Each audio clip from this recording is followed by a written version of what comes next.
안녕하세요. 오디오 평론가 코난입니다. 네, 오늘은 전 세계적으로 불고 있는 하이엔드 오디오, 하이파이 오디오의 어떤 트렌드에 대해서 얘기하면서 시작해 볼까 합니다.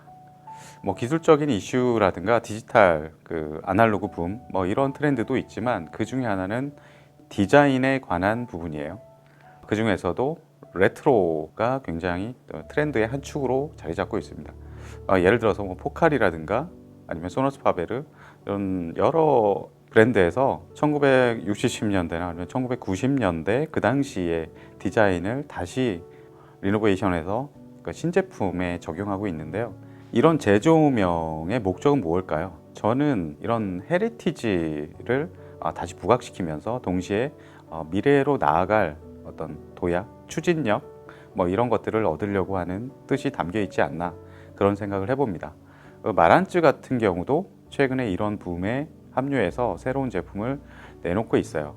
그리고 마란츠 같은 경우는 몇 년 전에 미국의 거대한 오디오 그룹이죠. 사운드 유나이티드에 합류하면서 그 이후에 합류한 BMW와 한 지붕에 서게 되었습니다. 그렇다면 마란츠는 과연 어디로 가고 있는 걸까요? 마란츠는 대부분의 사람들이 일본 브랜드로 알고 있습니다. 하지만 그 역사를 거슬러 올라가면 마란츠는 미국 브랜드예요. 1953년도에 미국 뉴욕에서 사울 마란츠라는 사람이 자신의 이름을 따서 만든 브랜드입니다. 그 당시에 그 초창기 제품들은 지금도 빈티지 마니아들 사이에서 엄청난 인기를 구가하고 있고요. 컬렉터들까지 있을 정도로 엄청난 그 가치를 여전히 인정받고 있습니다. 예를 들면 마란츠 세븐 프리 같은 경우 굉장히 유명하고요. 그 다음에 8B 파워 이런 것들도 유명하고, 그 다음에 1960년대 모델 라인이라는 파워앰프도 지금까지 이름을 마란츠 역사에 아로새기고 있죠. 앰프뿐만 아니라 디지털 역사에서도 마란츠가 이룩해낸 성과는 상당히 높습니다. 예를 들어서 제가 입문할 때만 해도 CD63SE 같은 것들이 유명했었고, 그 이전에 CD 초창기에 필립스와 기술 제휴를 통해서 또 지금까지도 디지털 역사에서 상당히 중요한 위치를 점하는 그런 초창기 CDP를 많이 생산해냈죠. 그런 마란츠가 최근에 모델 30 그리고 SACD 30N이라는 제품을 출시했어요. 그런데 이 제품에서 마란츠의 초창기 모델인 모델 9, 모델 7 이런 제품들을 다시 상기해냅니다. 그 제품들에서 어떤 영감을 얻었다고 말하고 있는데요. 그러니까 실제 모델 30이라는 거는 1960년대 마란츠가 발표했던 모델이 있습니다. 동일한 이름의. 하지만 외향적으로 사실 공통점은 그렇게 많이 보이진 않고요. 이 당시에 그 헤리티지를 내세움으로써 어떤 변화를 모색하고자 하는 그런 의지가 강력하게 엿보이고 있습니다. 네, 이번 마란츠의 30 시리즈는 기획 의도나 디자인 이런 부분에서는 레트로 스타일로 디자인하면서 어떤 헤리티지, 마란츠의 오래된 헤리티지를 내세우고 있지만 그 내부의 어떤 설계나 기능들을 보면 최신 그런 테크놀로지로 중무장하고 있습니다. 예를 들어서 그 모델 30 인티 앰프만 봐도 그런데요. 일단은 이 앰프는 AB 클래스 증폭이 아닙니다.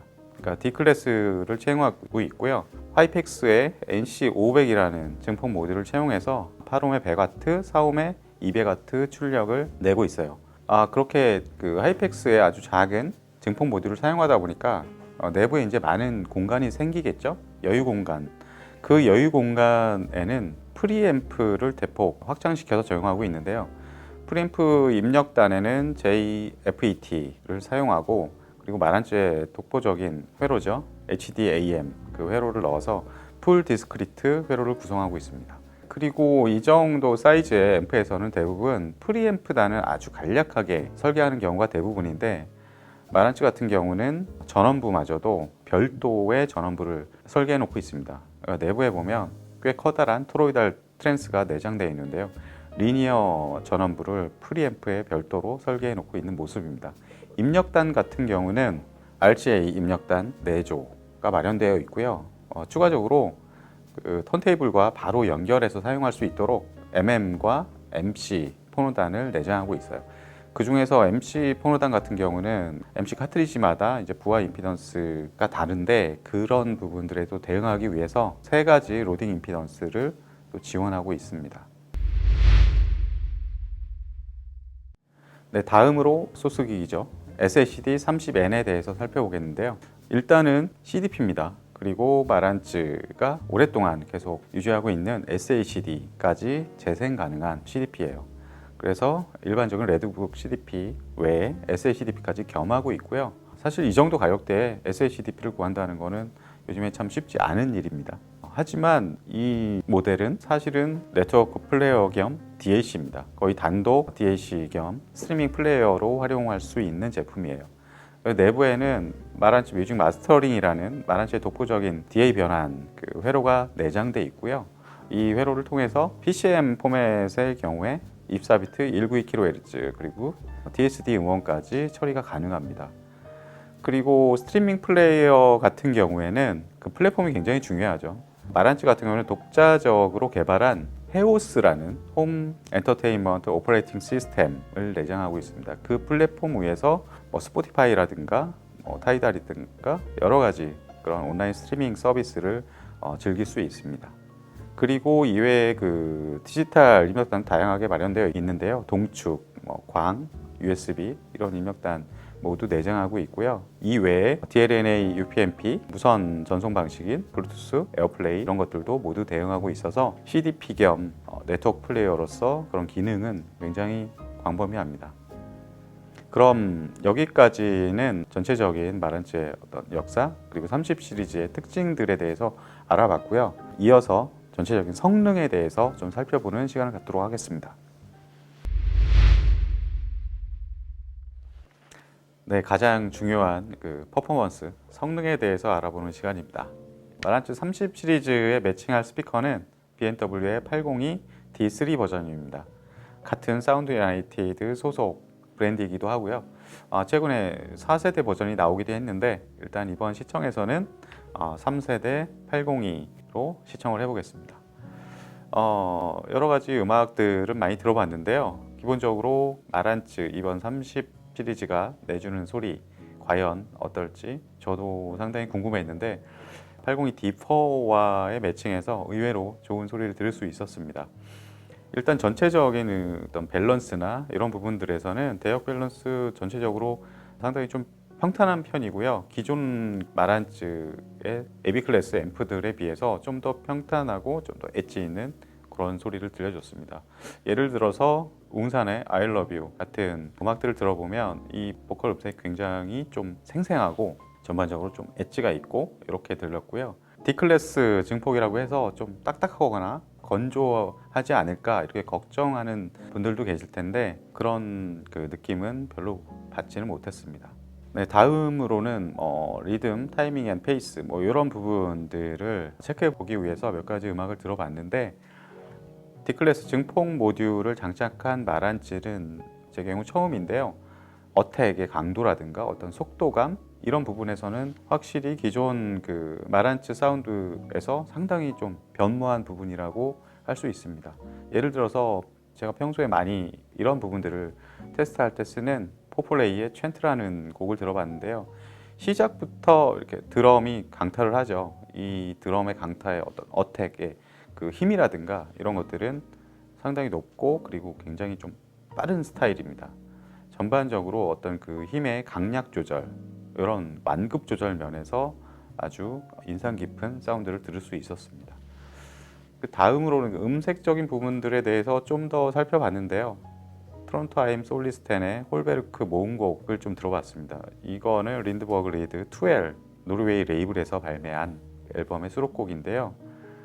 D클래스라고 하면은 차갑다는 느낌을 선입견을 갖는 부분이 많은데 아주 온건하다고 할 수는 없지만 그렇게 차갑다는 느낌은 별로 없었고요.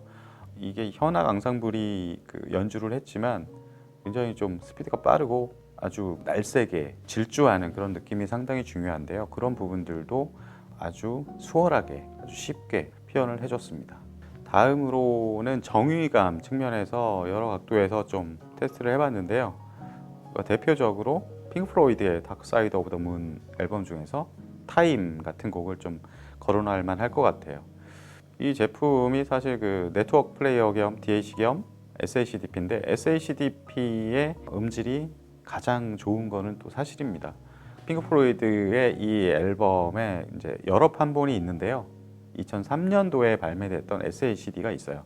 이 앨범이 이제 가장 뛰어난 판본으로 좀 유명한데 들어보니까 확실히 SACD가 풍부한 배음, 잔향 처리 이런 부분들에서 상당히 강점이 있고 아주 부드러우면서 밀도가 높은 그런 사운드를 들려주어서 이 정도 가격대에 SACDP를 구입하는 분들에게는 아주 좋은 대안이 될 것 같다는 생각을 해봤습니다. 또한 정의감 같은 측면에서도 여기에 많은 그 효과음들 이런 것들이 실제 눈앞에 보이는 듯이 펼쳐지는 그런 모습을 보여줬습니다. 네, 지금까지 마란츠 30 시리즈에 대해서 디자인과 설계 그리고 그 성능까지 좀 알아봤는데요. 마란츠 30 시리즈는 사실 그냥 매년 의무적으로 발매하는 그런 제품이라는 생각은 들지 않습니다. 더군다나 2019년도에 저는 좀 충격적인 뉴스를 접했는데요. 마란츠를 1970년대부터 내부적으로 그리고 대외적으로 이끌었던 켄 이시와타가 사망했다는 보도 소식을 듣고 상당히 안타까운 마음을 금할 수 없었는데요. 이 켄 이시와타의 죽음 이후 마란츠 내부에서도 어떤 새로운 시대를 위한 도약, 어떤 변화에 대한 모색 이런 그 생각을 많이 하지 않았을까. 그래서 30 시리즈 기획의 어떤 기저에는 마란츠 내부에서 그런 의지들이 많이 담겨 있지 않았을까 그런 생각을 해봤습니다. 이번 30 시리즈는 그 결과적으로 가격 대비 절대적인 성능 면에서도 상당히 일취월장한 그런 사운드를 보여줬습니다. 여기까지 오디오 평론가 코난이었습니다. 감사합니다.